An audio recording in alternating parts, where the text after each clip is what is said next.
Good afternoon and welcome to this very special episode of the eCentral Business Show. This afternoon what we're going to deal with is a specific area of expertise around the things I know, and that's 19 years in digital marketing, website creation, stacked on top of a IT career that spans some 28, 29 years now.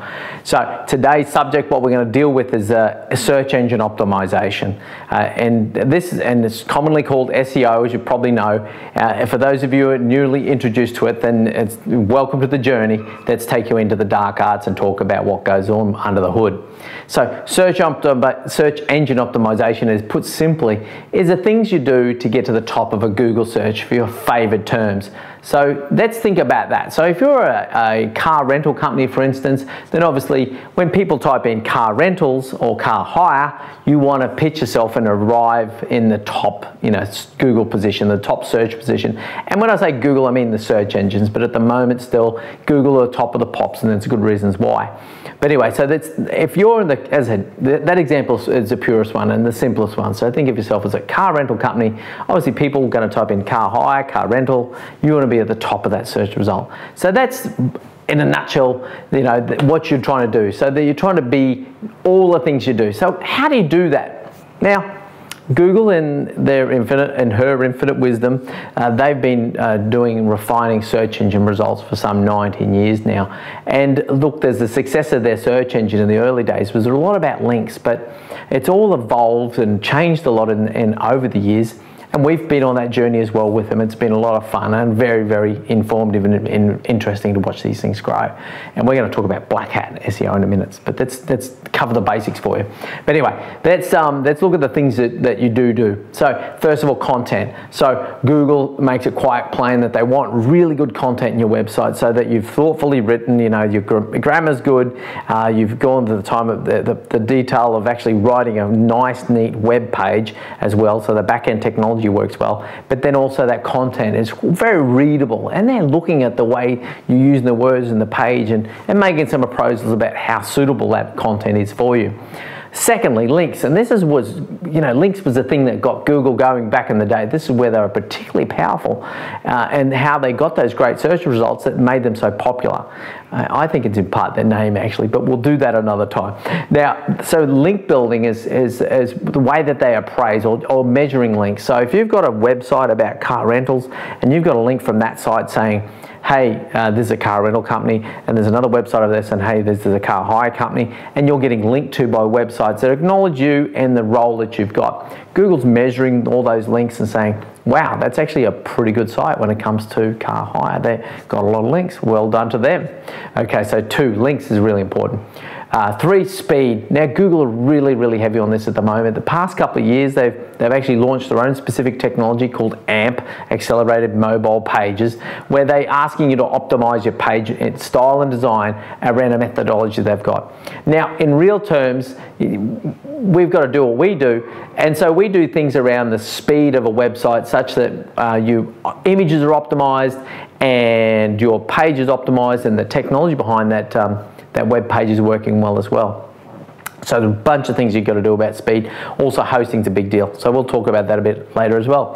The 4th thing is activity. Now, ultimately, that's about making sure your website's kept up to date and that there's things that are changing on the website. So activity, that's typically a blog, and of course within the industry, it's well acknowledged within the digital marketing website frames that you need to keep your website moving. Yeah, so if you just build a website, put it out there on the internet, and just say, where's my result, where's my traffic, and where's my success, where's my profit, then it's more simple. It's more complicated than that. You've actually got to keep that website moving. So you got to keep your blog entries up, you got to change your details, throw up an offer, throw up a special, those sorts of things. So those in a nutshell are the key things. Now, I said there's a whole bunch of things that Google are looking at for signals, they say, and they change them from time to time as they optimize their search and their calculations to work out who should be first, who should be second. So, but those are the 4 big ones in my world, okay? So let's talk about Black Hat SEO, because that's what we're here for. Now, back in the day, there was certainly attempts, and there's work that we've done that's been around the Black Hat framework, and let's try and dumb that down to you. So, and I've written there black, white, and 50 shades of grey. because it's more complicated than just being black or white. And this is the world we live in, isn't it? Of course. But and so in Google's world, they say Black Hat as well. Like for instance, in the car hire example, we had a lot of content. If you write your homepage or your car hire page in such a way that it's just car hire, hire cars, car rental, rental cars, and you've just paint the page and you've got, you know, 30, 40, 50 examples of the keyword match string in your page, then Google's looking at that going, yeah, that's a bit naughty, isn't it? We don't really want you to do that. So, and that starts to measure, and that's shades of grey type thing. So Google are on the lookout always for those sorts of behaviours.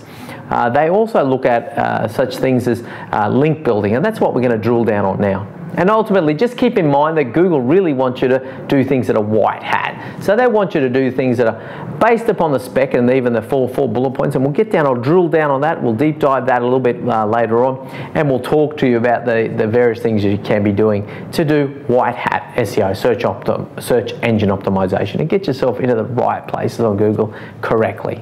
Okay, let's move on. Anyway, so here we go. Let's do some dark grey. Dark grey, I assure you, SEO. So this is a methodology we used. It was about 8-9 years ago. A key client came to us and said, look, we're in a competitive market. We really want to do whatever we can to get to the top of that search.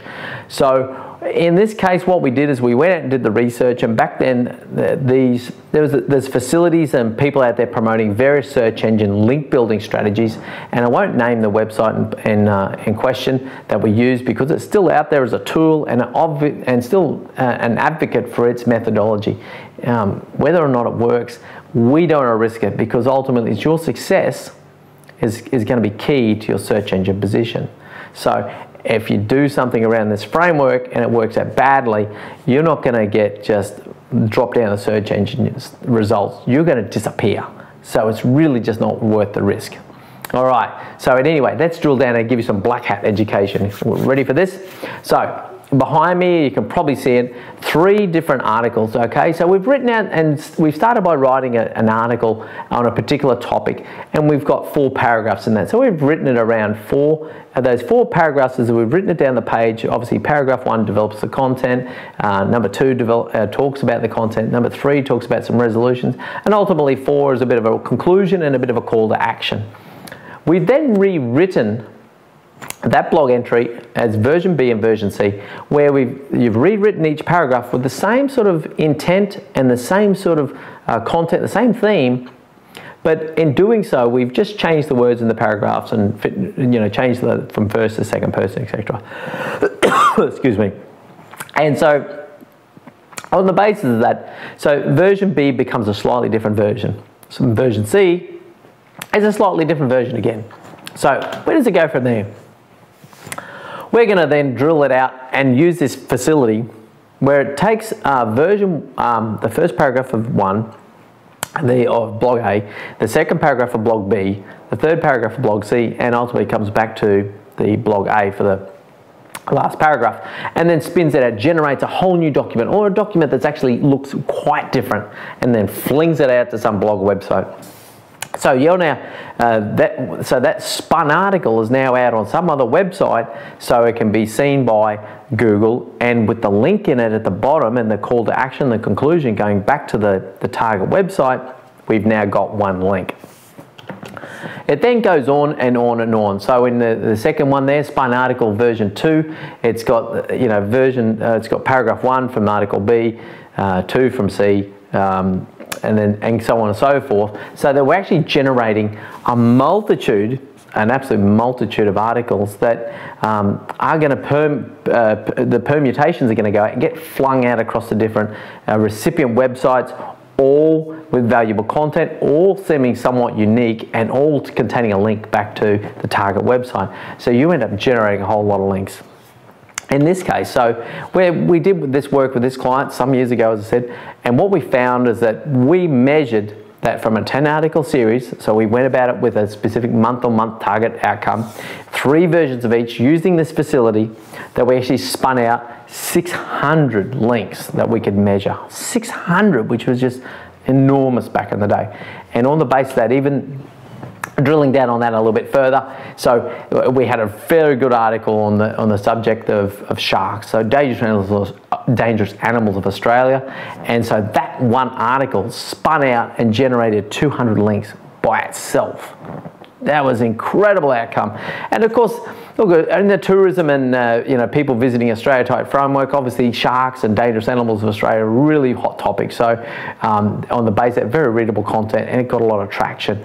And not only that, of course, this shark one was well received, as it's there's that hoodoo that's around sharks, and we always made sure we put a positive spin on it as well. So we came back and said, at the conclusion about this one was, look, if you want to avoid sharks or reduce your chances of being taken, then swim with friends. It's simple logic. So the more people in the water, the lesser chance you've got getting taken by sharks. Anyway, we spun that and had some fun with it, and on the basis of that, we put our customer or client in that position right at the top of the search engine, and that's going to continue, has continued to today, and probably going to continue for some days to come. So what do we do today? Now, as I said, we don't want to do that stuff anymore because there's other more powerful ways and ways of integrity that are going to get you a result. So let's talk about what you do today. So back to that list, content. Look, there's some great things we're doing around data, and I'm going to talk about data in the next slide. So we won't go into too much, but let's talk about data, because Google loves data. Google loves it. But anyway, let's go into it next. Links is the second one. So instead of just getting a bunch of links using black hat techniques like I've just detailed, you want to get quality links. So you want a quality link from a valued site, a site that Google ranks already, and link it to yours. You want to go across and find all these different quality websites, and look at the quality and the volume of those. So you're actually quality link building over a period of time. So Google says over a period of, oh, look, that's a link from there to here and link to here. Okay, so this car hire business has got a bunch of quality links. That's fabulous. Let's rank them higher. Third, speed. So optimize everything. And my old whipping horse, WordPress, of course, there's things about that engine and the way it works where it has to go and get bits and pieces to build every page it displays. So it has to use a plugin to do this, a plugin to do that. It's going to get something from the database. It's got all these different scripts and style sheets and things, and it's a myriad of stuff going on there. When, as a coder, as a raw coder, and anybody that's contemporary within my industry, it's been around for a year, we look at the coding and the way that WordPress gets the job done, and we go, oh, that's big, that's ugly. That's going to be slow to load. So on the base that we hand code, and we go around some very specific techniques to make sure we go through and optimize and remove things that aren't necessary in any given page, so that's going to load fast.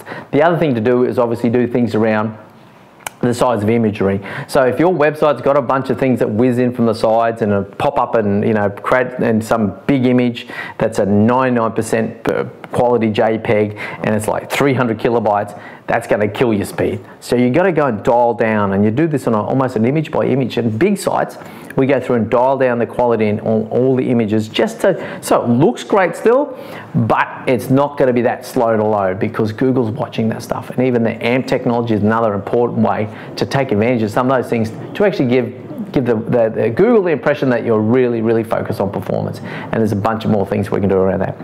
And fourth, activity. What we love to do, and we've got great examples that we showed where we've put our thing called Instablog, our facility called Instablog, into the hands of tradespeople, into the hands of tourist operators and other players in the marketplace, and showed them how, with their little app on their phone, a little button they can press, they can go in there and they can blog every day. They can blog more than once a day if they want, and it's going to take them less than 60 seconds to blog. So we've made it so incredibly easy that they can be on the train, they can be stuck in traffic, they can, actually you wouldn't use the phone in the car, would you? Not even when you're stuck in traffic. Look, you can have a down moment while you're waiting for your lunch to be served up.